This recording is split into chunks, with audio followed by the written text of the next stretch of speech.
So, Minister, ladies and gentlemen, it's a great pleasure to be here. And after that rousing introduction by the Minister, I should say that I think he has to leave fairly soon. But before he does, I want to just comment that I certainly don't think that what he said removes the need for us all to be discussing the subject that we have on the table today.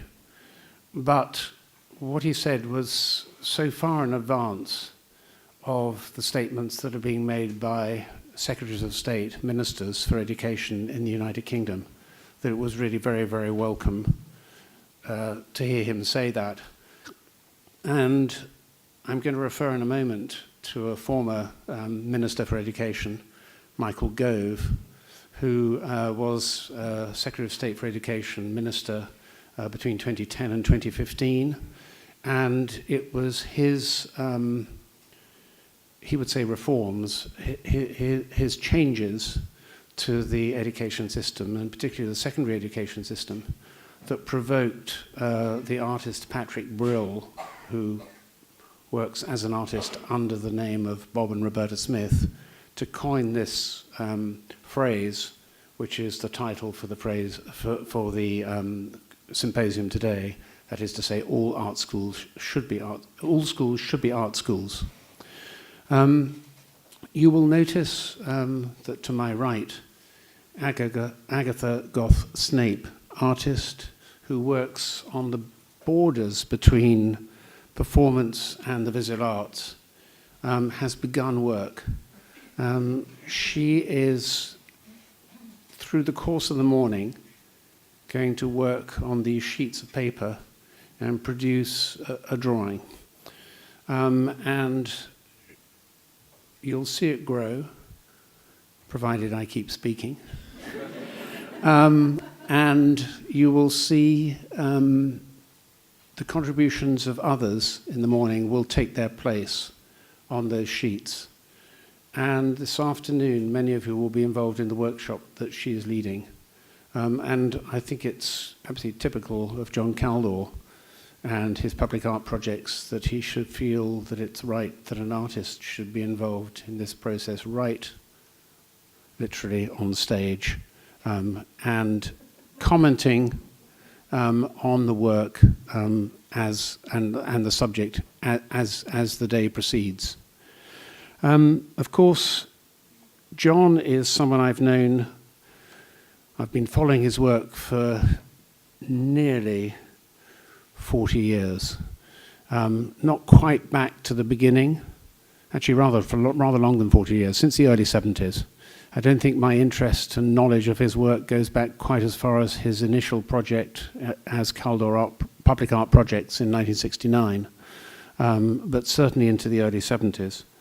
And I'm very much looking forward to his Michael Landy project next year, which will celebrate 50 years of his commissions. And I'm also very pleased that the Kaldor Foundation is taking an interest in encouraging young people to become engaged in the arts and in developing educational projects, because as you just saw, when John starts to take an interest in something, he begins to raise the bar, and people have to jump that bit higher, and as a result, the world is a better place. So, John, I want to pay tribute to what you've done over the last 50 years here in Australia, and the way in which you have made Australia part of the international debate on contemporary art.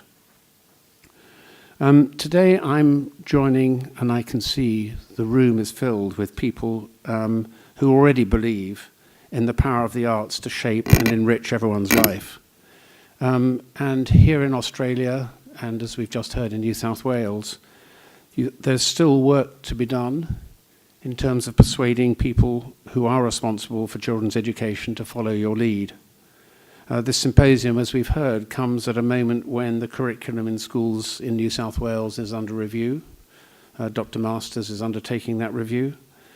And I hope that today's discussions will sharpen the case for the arts to play a larger part in the lives of young people. It's clear from the papers that set the context for this event that I don't have anything to teach you. You have the arguments, and I think increasingly you have the evidence. What I can perhaps do is share some experience and tell you a little about what we're doing to address similar challenges in terms of bringing the arts right into the heart of the curriculum in England. And maybe there are one or two points, maybe some of our failures would encourage you to move on. This image, which I'm using here, was taken on the 16th of June 2016, and it was taken in the Turbine Hall at Tate Modern. That evening, after this event, we opened Tate Modern to probably 5,000 artists, donors, special guests, people from the city. It was the occasion when we opened the extension to Tate Modern. But the first people to see Tate Modern were 3,000 young children. And they spent the day at Tate Modern that day, way ahead of the VIPs, working their way with artist educators through the displays, engaging in workshops. And they were led by Patrick Brill, Bob and Roberta Smith. And as you'll see, they were all carrying, at the beginning at least, until they got going on their workshops, these banners and slogans saying all schools should be art schools.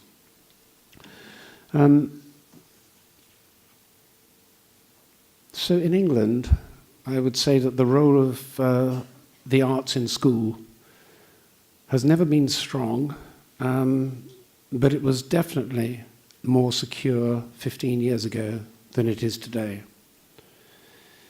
And it's happening, I would say, in a world that is changing faster than ever, and in spite of the evident need to develop young people who can deal with uncertainty, who have the confidence to challenge accepted ways of doing things, and to invent new models. But I want to talk first about the purpose and principles of education before touching on the current state of arts education in England and the campaign that artists and others have been fighting to bring the arts back into a central place in the curriculum. I shall then say something briefly about the intrinsic, but also the instrumental values that flow from an engagement with the arts. And I also want to report on some recent evidence of the importance that students themselves attach to the presence of the arts within the school context, even for those who are not themselves deeply engaged in the arts.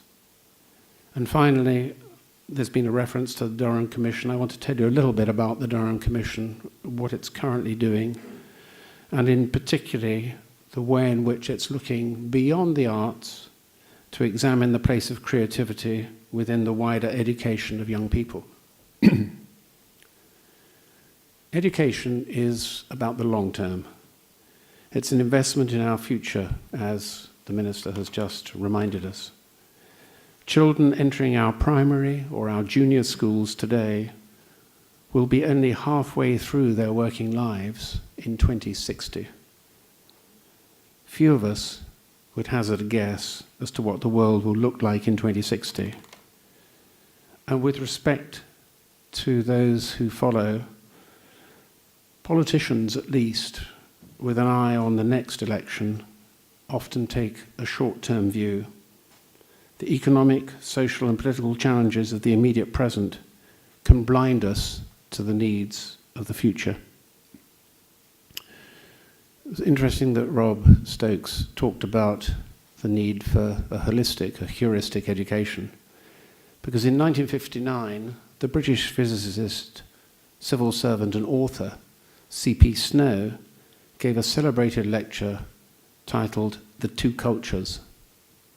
Snow was an acute observer of the worlds of university and of government, and his two novels about the workings of the University of Cambridge and the British government the first was called The Masters, and the second was called The Corridors of Power, introduced new phrases into the English language.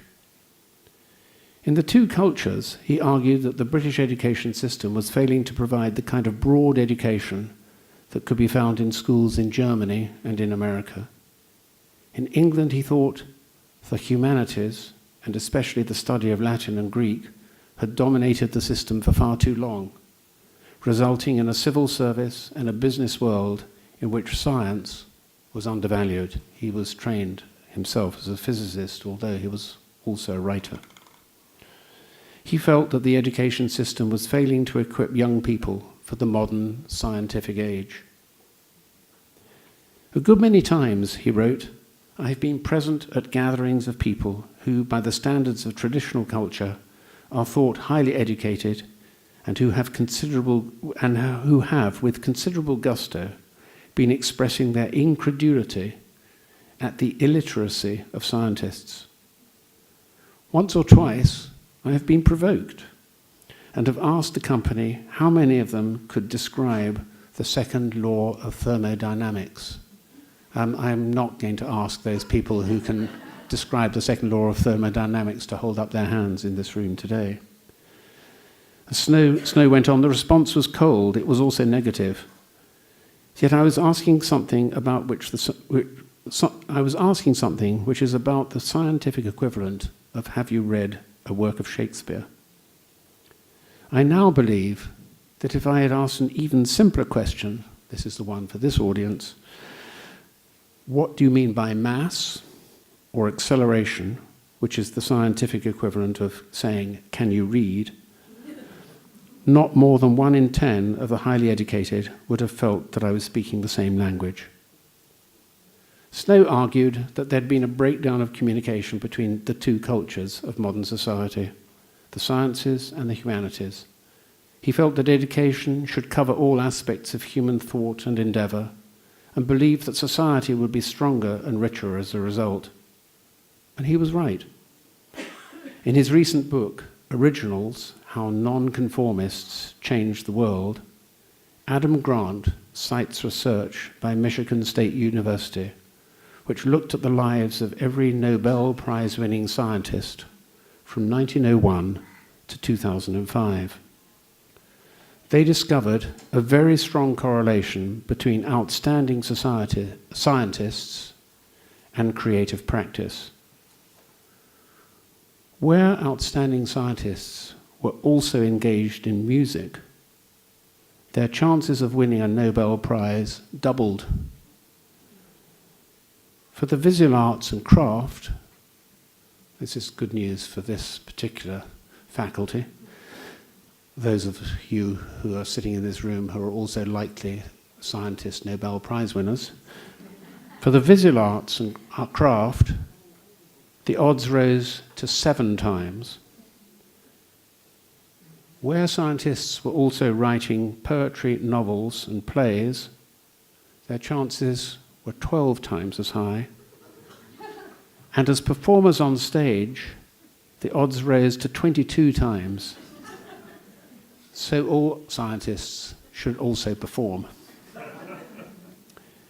In the 60 years since Snow gave his lecture, the education system has indeed adopted the most obvious implication of his argument by valuing the sciences more highly.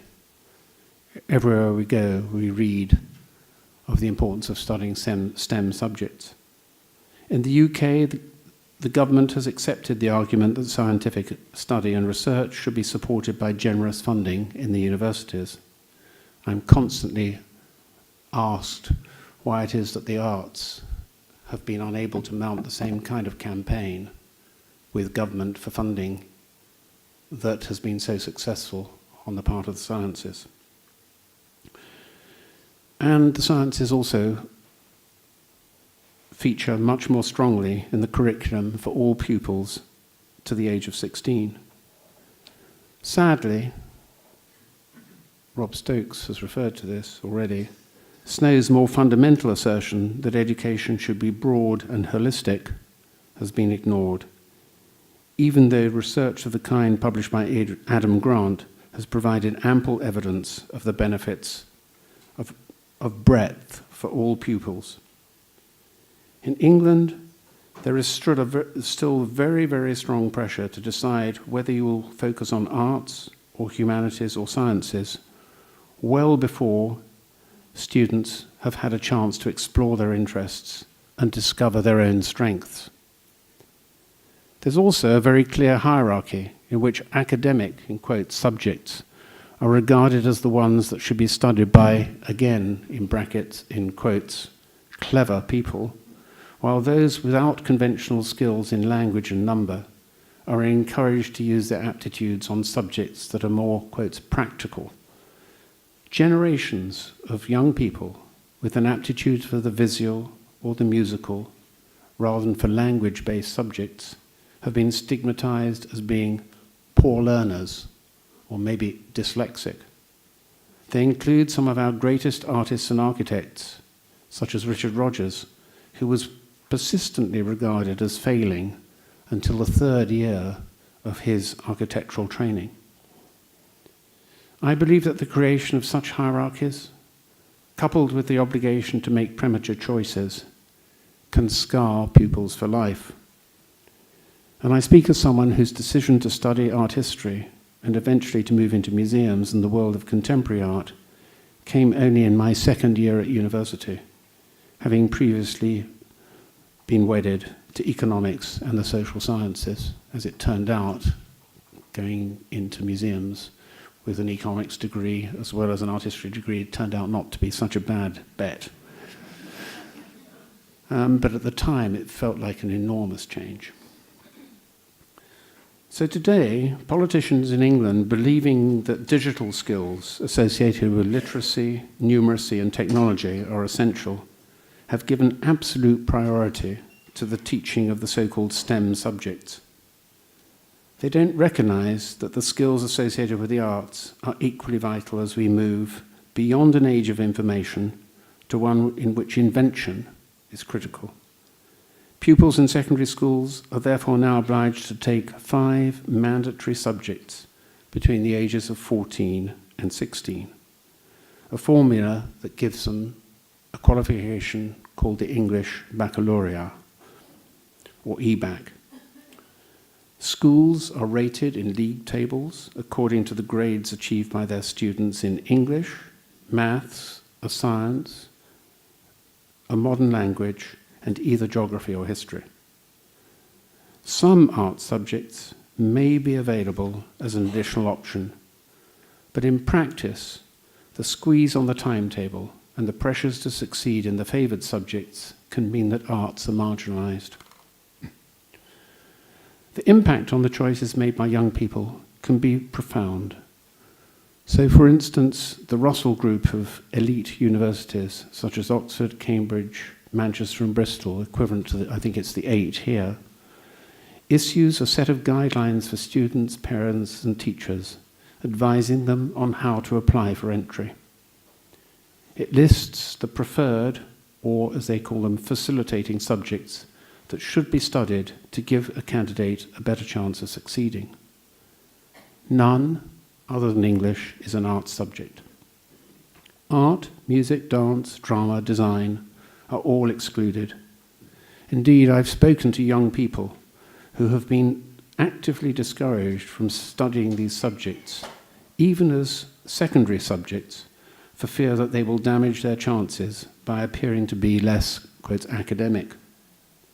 When I recently challenged a group of vice-chancellors on the unintended consequences of these recommendations that seem to place no value on the arts, one distinguished vice-chancellor, who was a mathematician, admitted that her A-level, or university entrance level qualifications, which included art, might not have qualified her or guaranteed her a place in 2018, even though they had been welcomed as an indication of all-round ability in the early 70s. You'll not be surprised to learn that artists, teachers, musicians, actors and performers of all kinds have been campaigning for a change and for a more inclusive curriculum, so far without success. And in the vanguard of that campaign has been Patrick Brill, In 2015, he stood for election to Parliament in the constituency held by the architect of the EBAC system, the former Education Secretary Michael Gove. Bob's manifesto, published under the banner that is the title of this symposium, followed an argument that he had set out in a letter that he had written to Michael Gove in 2011. And here is the letter. And I'm going to leave it on the screen so you can read it, but I'm going to read you some extracts from it. At the time, Bob was a trustee of the Tate, and it was really interesting. He'd been a trustee for about 2 years. He'd been very closely involved.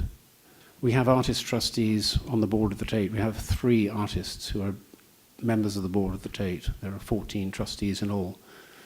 And Bob stood for certain principles and believed very, very strongly that artists should play a part in the role in the running of these large organizations, but also that they should represent artists' views and that they should stand for a certain belief in the public institution.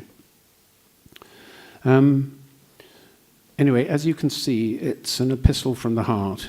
And I just want to point out a few of the more choice phrases, as well as allowing you to discover that there are also a few trenchant comments on Michael Gove's lack of visual awareness and his taste in shirts and ties.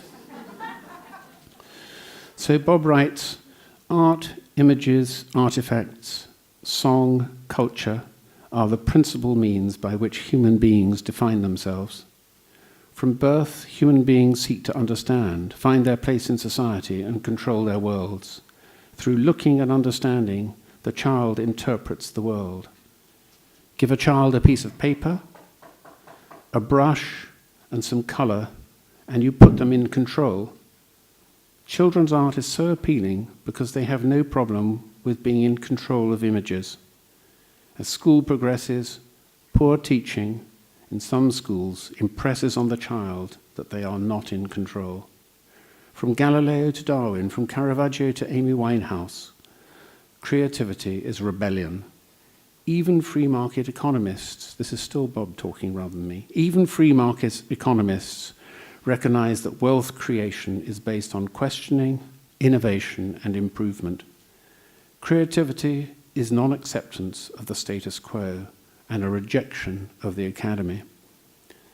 Your initiative, that is Michael Gove's initiative, rewards conformity and will cause stagnation. The rebellious child, the innovator, the inventor, the engineer, the artist, the architect, clings on to their prowess with paper, does art at school, goes to art school, studies design and enrolls at Imperial College, and contributes to the library of images and forms. The relationship between sheets of blank paper, pencils, and innovation is undeniable, as we are witnessing on that wall over there. Art should be at the center of the national curriculum based on creative thinking. And then he goes on, in recent years, China has opened 400 schools of art and design. Your government has whittled Britain's once diverse, varied culture of schools of art to just 12 institutions. Where are our future designers, architects, craftsmen, engineers, technicians, software designers, and mathematicians going to come from if no one can draw? You must realize that art is not a choice made at secondary school, rather that we are all cultural beings. So the changes that were brought into the English school curriculum by Michael Gove have had a profound effect on the number of young people studying art subjects at the ages of 14 to 16. And since 2011, we have seen a 22% drop in the number of arts subjects teachers working in secondary school. We've seen a 17% drop in the number of classroom hours devoted to art subjects, a 34% drop in the number of art subject entries at GCSE examinations at the age of 16, and a 23% drop in the number of entries to A-level art subjects at the age of 18. When I've tackled the minister on these figures, he says that most of those were students of undemanding subjects like design and technology. I'm not sure that's the adjective I would use in terms of design and technology. And even if it were design and technology, it seemed to me are very important subjects that can well be studied at the ages of 14 to 16. So a generation of young people is losing the opportunity to engage in the arts, and the long-term impact is really incalculable. Beyond the loss of experience that can result in a more richer and a more fulfilling life, we've seen a direct impact through a growing skills shortage on those sectors of the economy which continue to grow, such as the creative industries. If you talk to people running businesses in film and other creative industries, they talk now entirely about the fact that there is really a shortage of young people coming through with the kinds of skills that they need. And it's those industries, including film, gaming, music, design, and media, that continue to grow at more than twice the rate of the British economy and bring an annual income of 92 billion, representing something like 15% of the GVA in the UK in 2016. But before I touch further on the instrumental benefits that the study of arts brings to our life, I want to make an unequivocal assertion that the arts have an intrinsic value in themselves. Cultural learning is indispensable to the curriculum. In the words of the Cultural Learning Alliance, its subjects constitute a body of knowledge, skills, and understanding that is as challenging as any other school subject area. There is, of course, also clear evidence that cultural learning produces positive educational and social outcomes. It helps young people to learn more effectively, developing new cognitive skills and new forms of collaboration.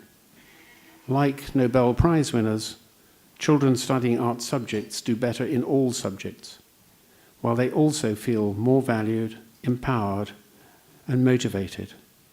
Studies show that attendance, attitude, and well-being are all improved by an engagement with arts and culture. The study of art subjects promotes empathy, expression, experience, engagement, enjoyment. It encourages imagination, ingenuity, innovation. It develops motivation, participation, collaboration, and community, and it builds confidence and skills and nurtures talent. All of this, especially to the people in this room, I think is familiar territory, and it's going to be explored in greater depth by some of the other speakers. But there's some interesting new evidence about the value that students themselves place on the presence of arts in schools, even where they are, again, themselves not necessarily studying arts subjects. Last week, Tate, the Royal Shakespeare Company, and the University of Nottingham published a report on a study that they have been conducting over the past 3 years in secondary and special schools across England. The study, known as TALE, Tracking Arts Learning and Engagement, is based on 6,000 responses from students aged 14 to 18 and 63 teachers. It shows that young people are highly engaged in the arts. Not always at school, but they are highly engaged in the arts. Of the sample, 91% listened to music daily. 79% had attended a live music performance in the previous year. 74% sometimes paint or draw. 60% watch a film at least once a week. 40% had created stories or poems once or twice in the past year. And 34% had created computer games. They believe that schools that offer them the experience of the arts and culture better prepare them for life after school by, and these are some of the quotes that come from these kids. They're better prepared because it helps them develop their critical thinking and capacity to interpret the world around them. It helps them develop their sense of identity and personal responsibility in their school and in the community. It helps to build self-belief, confidence, empathy, appreciation of difference and diversity. It encourages them to express their ideas, opinions, and stories in complex and nuanced ways. Provides opportunities both to work independently and collaboratively, acquiring knowledge and skills in using different forms, media, and technologies. Young people also say that the arts and cultural learning in school is significantly different. It's different from other forms of learning because in arts lessons they have more agency, more responsibility, more independence, and more freedom to make decisions. They enjoy and are motivated by this. They often see the arts as a valve for releasing the pressures they experience elsewhere in their lives, and they say that this improves their health, well-being, and happiness. The arts and cultural learning is open-ended, they feel, experimental, so there's no right and no wrong. They value having to develop and support their own views and opinions, and they have different relationships with their teachers because of the way in which they are taught. The students recognize that some schools offer opportunities that are available to all students, irrespective of their background, status, or family income. In these schools, the curriculum is structured in a way that ensures that there's a range of art subjects offered at all stages. The school timetable makes it possible for students to choose arts options. Students are actively encouraged to take art subjects. Specialist teachers are employed to teach art subjects.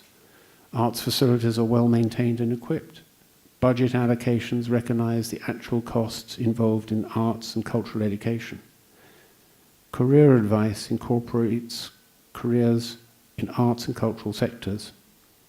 And in these schools, students are supported to participate in cultural activities and arts learning through partnerships with local and national arts and cultural organizations, and we're going to talk about that later, through subsidized excursions, visits, and performances in school, and a range of cultural activities through school clubs, lunchtime, and other school activities, in addition to timetable lessons. Now, all of those things are present in some of the state schools in England. They're very present in many of the private schools in England. And it's really interesting that most of the private schools present the arts right at the top of their list of attributes when they're trying to sell themselves to potential parents who are paying fees for private school education. But it's not a feature of the state system. But there are certain schools that are run by enlightened heads that offer all those opportunities. We're going to be talking later about the role of arts organizations in helping to foster interest in schools. In contrast to 30 years ago, most arts organizations are engaged in working with young people, either in their own buildings or in schools. In some cases, schools have come to rely on such interventions to provide a substitute for teaching of the arts, where the arts have been squeezed out of the curriculum. And such outsourcing, with no teachers present, can build on the experience of watching or taking part in performance, but it's deeply discouraging both to students and to the arts organizations. It sends a poor message to students and parents about the place of the arts in life in general. However, what is of incalculable value is the work done by artists in residence, by theatre groups and performers working through and across the curriculum, and not just in the margins of the timetable or exclusively with pupils studying art subjects. So as you've heard, last year I left the Tate. I took up a new role as Chair of Arts Council England. So the Arts Council was established in 1946 by a post-war Labour government on the initiative of the economist John Maynard Keynes. And it's the organisation that invests public funds drawn both from the Exchequer and from the National Lottery.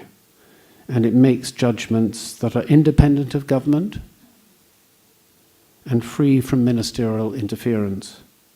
What Keynes called the arm's length principle, And one of my jobs is to keep ministers back from being involved in those kinds of decisions, which actually is enormously to their benefit, because it becomes really difficult when politicians engage in control of the arts, in my experience. It doesn't stop people having a view, and there can be a debate, and it's important there should be a debate. But when you have a public service broadcaster like the BBC or ABC, and I know I'm beginning to touch on controversial territory here, I will stop before I go any further. So the Arts Council allocates nearly £700 million a year in total, supporting arts organisations, projects and individual artists across England. There's an Arts Council called Creative Scotland in Scotland. There's also an Arts Council in Wales. But as well as giving out money, it's an advocate for the arts, the champion of the arts in wider society, and at times it has been a very important voice for the arts and culture in national debate. In its early years, it concentrated its funds on excellence, as it was termed, in the high arts, though they were not regarded as the high arts, they were regarded as the arts. With support for opera and ballet, classical music, theatre, and some exhibitions and some contemporary art. Gradually, the notion of access or widening the audience became a more significant part of its work. And from the 70s onwards, this emphasis on access was accompanied by a growing interest in the contribution of arts to education. Nevertheless, the Department of Education remains wary and has hitherto discouraged the Council from becoming involved in educational policy. So on my arrival at the Arts Council, I wanted to see the Council play a part in tackling some of the issues arising from the narrowing of the curriculum that had provoked such anger, indeed anguish, amongst artists. However, the current political cycle and the total preoccupation of government with Brexit made it unlikely that there would be any appetite for an immediate broadening of the curriculum, notwithstanding successful initiatives in Wales and Scotland, which have different political complexions and priorities. But in talking with head teachers and teachers in other disciplines, including maths and sciences, I discovered that there was a general dismay that the Gove reforms were not only affecting the arts, but also teaching in other subjects, where creative thinking, critical thinking, and problem solving were also being given a lesser priority than the accumulation of knowledge and facts, sometimes through rote learning. So the challenge was therefore even more serious than I had imagined, and required a more comprehensive examination of the weaknesses and the potential of the system. We therefore decided to establish a commission that would gather evidence, set out arguments, and make recommendations on the measures that would promote creativity in young people, not just a study of the arts. It was important that these should be addressed by different stakeholders, including government, business, head teachers, school governors, parents, and pupils themselves. And we have invited scientists, engineers, architects, writers, artists, social policy specialists, teachers, people with experience of national and local government, the Children's Laureate, and the Children's Commissioner, all to serve on the Commission. And working with Durham University, an initial task was to establish that we were dealing with creativity in all disciplines, and not just in the arts. There's a tendency to regard art and creativity as synonyms, but there are, sadly, uncreative, dull artists, and equally plenty of inventive, creative thinkers in the natural or social sciences. And the formal title of the Commission is therefore the Durham Commission on Creativity and Education. For the Commission, a working definition of creativity is the ability to make or conceive a solution or a concept that wasn't there before. The Commission believes that everyone is creative and has the potential to develop their creativity further. Creativity and creative thinking result from a combination of knowledge, skills, attitudes, and values, which together form creative competence. Creativity is a mixture of functional and interpersonal attributes. It happens every day in all our lives, and not just in studios or garrets. The Commission has established a number of work streams. These include a full critical review of the existing research and literature on creativity, which we will publish, which I hope will be of value to people across the world.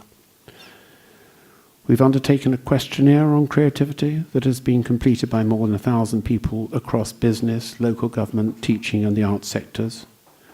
We've been running in-depth sessions with stakeholders addressing questions about the personal interpretation of the meaning of creativity, its values to individuals and society, and how creativity can be cultivated within the education system, as well as the contribution that creativity might make to national, social, health, and economic policies.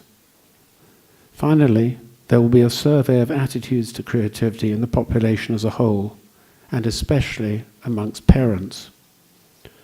The plan is to gather, sift, and analyze between now and April, and then formulate policy recommendations ahead of publication in September. And the recommendations will be grouped in 3 broad themes that will examine the contribution that creativity can make to the economic growth and social mobility, to community identity and social engagement, and to personal fulfillment and well-being. And these recommendations will have implications for wider government policy. They will also be traced back into the education system so that critical and creative thinking, problem-solving and invention, as well as the accumulation of information, become more embedded in teaching practice. So I began by talking about underlying principles. Durham is an attempt to redress a balance in an education system that needs to move on from an era of information to an era of invention. The arts have a special part to play by encouraging and stimulating the imaginations of young people in new experiences to develop new ideas. I look forward to listening to the debate this morning and hope that our discussions will allow you to raise your own banners, like Bob and Roberta Smith, to argue that experience and enjoyment of the arts are a fundamental human right that should be available to all and nurtured in everyone. Thank you.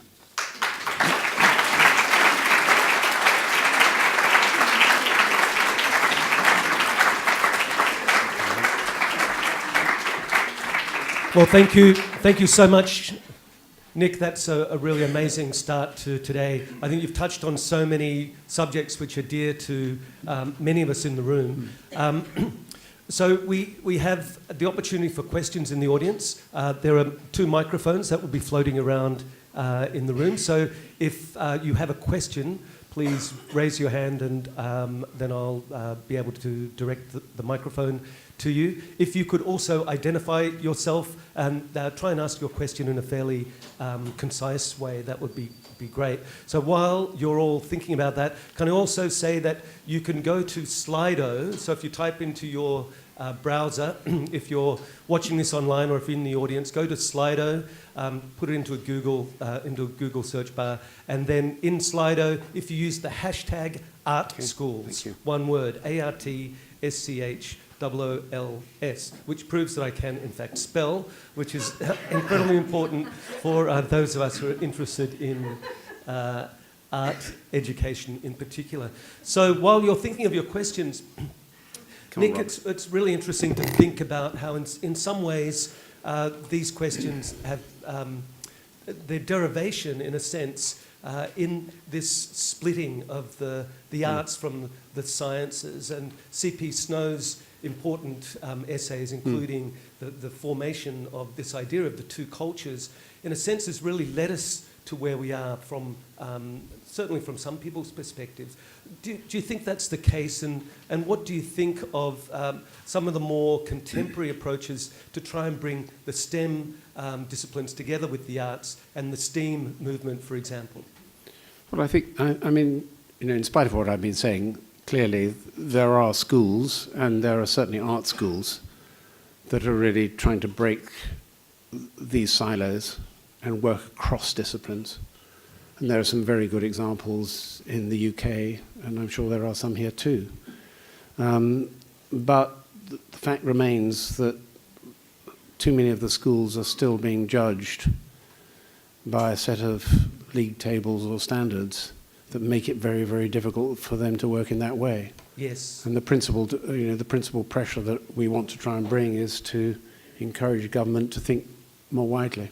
I mean, a lot of those pressures come from this increasing call for everything that we do in life to be measured somehow. How do you think we can measure the value of the arts? And particularly when we think of a lot of the instrumental arguments that have been made about the economic benefits and so on, how can we balance those with, as you say, some way of better understanding or giving an evidence base for the intrinsic value of the arts that you've articulated so well this morning? Well, it's not really an answer, but I mean, we certainly value and recognize and celebrate the achievements of those artists who are regarded as elite artists, who succeed internationally and nationally, just as we celebrate the achievements of sportsmen and women. I mean, the moment you talk about winning Oscars, and politicians immediately say, oh yes, I understand. They don't make the correlation with the fact that these young people, or people when they were young, studied art subjects at schools and were given encouragement. So they'll take, I mean, frankly, people want to take the credit when they see something that is really successful, but they don't always want to make the commitment that's involved in creating that success. Yeah, I think we would all certainly be in agreement. I think there's a question down here from Jean. Hi, this is probably not a question of great interest to the audience, I'm not sure. But John Maynard Keynes, the fact that I didn't know this, was one of the initiators, or the initiator, Nick, of the British Council, is an interesting thing in and of itself, because he came from an economics background, and I mean, why would he have done it? He was connected to a ballerina, as far as I remember. But why? What Jean, I think that's a pretty good reason. There we go, there's the answer.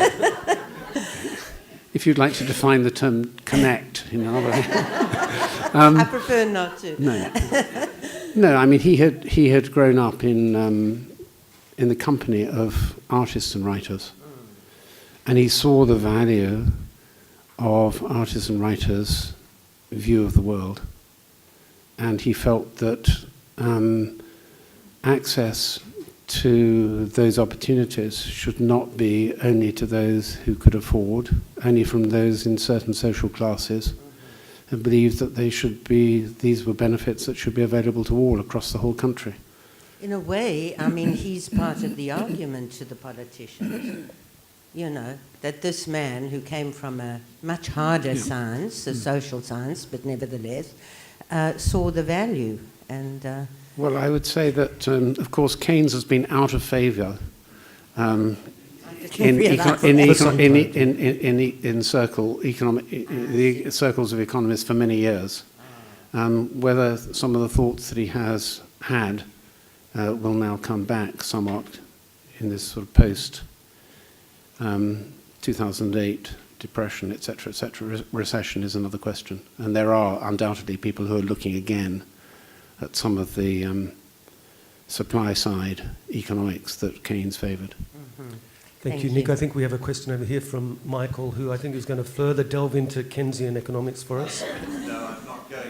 I say that the Australian Council is very much based on the same principle that was established in the But what I wanted to take you into was the implications of Brexit in Britain on the arts in principle, but also the broader area of education and some of the issues that you've raised. What do you think it's going to do to advance the work that you've done through the Durham Commission? How hard is it going to make it to maintain the robustness of the model of the Arts Council going forward? Are you asking whether it's going to help, Michael? I take the view that I don't think it's going to help, but I'd like a more considered insider view. Certainly in my experience of working at the Tate over 30 years, one of the really most interesting developments was that after about after the late 90s, for the first time we started to engage as curators and as educators and as people working in marketing and elsewhere, young people who'd grown up elsewhere in Europe and whose education was very, very different from the British education system. And until the late 90s, more or less everyone who worked at the Tate had been born or brought up in England. And that change, and I think there's something like, even as many as 25% of the people working within the Tate have been born in other European countries. That change really helped to advance the institution and broadened its horizons, literally. And personally, I think that change, notwithstanding all the particular problems with certain pockets of the country where there has been short-term immigration issues, I personally think that those changes have enormously benefited the country. So I fear for what will happen post 29th of March. Of course, the answer is always made that, we will renew our ties with Australia and New Zealand or Canada or other parts of the Commonwealth, and it will, this pressure will now oblige us to look out into the world. I wish I really felt that the people who are advancing that view themselves believed in the rest of the world to the degree that some of the people who have been voting Remain actually do by their actions. I can remember how difficult it was, even in the late 60s and early 70s, to see theatre from elsewhere in the world in London. And Peter Dobin's World Theatre Season was regarded as exceptional. What was happening at the Edinburgh Festival was regarded as exceptional. I just hope that if Brexit comes to pass, that the country will not turn in on itself and will continue and will indeed try and strengthen ties internationally.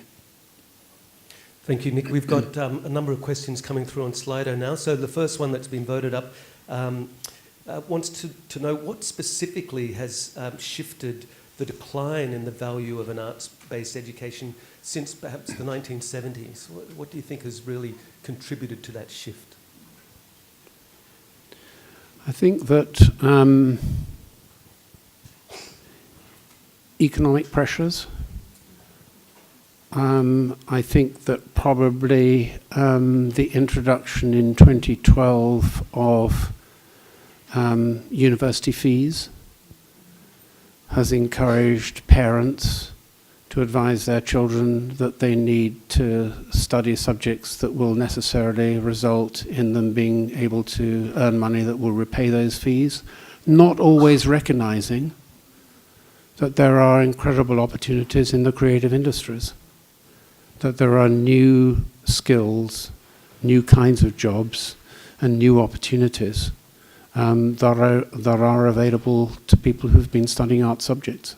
Yes, and I think that's also one of the changes that we've seen is that shift from, as you called it, the high arts to a more pluralistic sense of what art and design and creativity might be. And to that end, we have a question as to whether all teachers should be art teachers if all schools should be art schools. What do you reckon, Nick? I think I remember when I moved from studying economics to studying art history, I was told I was moving into a soft subject, easily pursued, especially if you had nice holidays in Florence and so on. You know, I mean, there was somehow a view that these subjects were not serious. These were not serious subjects. I think that teacher training would do well to encourage a broader appreciation of all subjects. That's probably true for arts teachers as well, studying a bit of science. I mean, we need that breadth in all our teaching. Yes. And you, of course, offer that breadth here in this university. Well, thank you for the plug. That's fantastic. So I think we've got time for one last question, and then we'll have the vote of thanks. So we have a person over here. And Nick will be around all day and back on a panel, and there's lots of time to continue to ask questions, so please. Hi, my name is Gemma Baldwin. I'm the co-president of the Visual Arts and Design Educators Association, and I'm a visual arts high school teacher. My question is, in Australia there has been a discussion of interdisciplinary knowledge in education, particularly in the arts, and I wanted to know how you see the value of distinct disciplinary bodies of knowledge in the arts without running the risk of watering these down. I think that if you talk about a general education and a broader education, you don't necessarily have to sacrifice depth. It may be that Dr. Masters has now left the room, I think. And it may be that the form of the curriculum could allow you to have depth without necessarily in individual subjects, without necessarily having to cover quite such a wide body or large body of knowledge. I mean, I think that certainly within the British system at present, there's too much emphasis on knowledge and facts, and less knowledge, less a recognition of the need for depth and a spirit of inquiry. I mean, given the availability of knowledge on the internet, and so we don't all need to carry it with us in the same in the way that we did, and therefore I think there are ways of preserving a sense of independence within different art forms and in different subjects, but nevertheless trying to acquire a breadth but also depth. But I'm not an educationalist, It's easy for me to talk. Thanks very much, Nick. So to give the vote of thanks, I'd like to welcome to the stage Mark Scott, who is the Secretary of the New South Wales Department of Education. Welcome, Mark.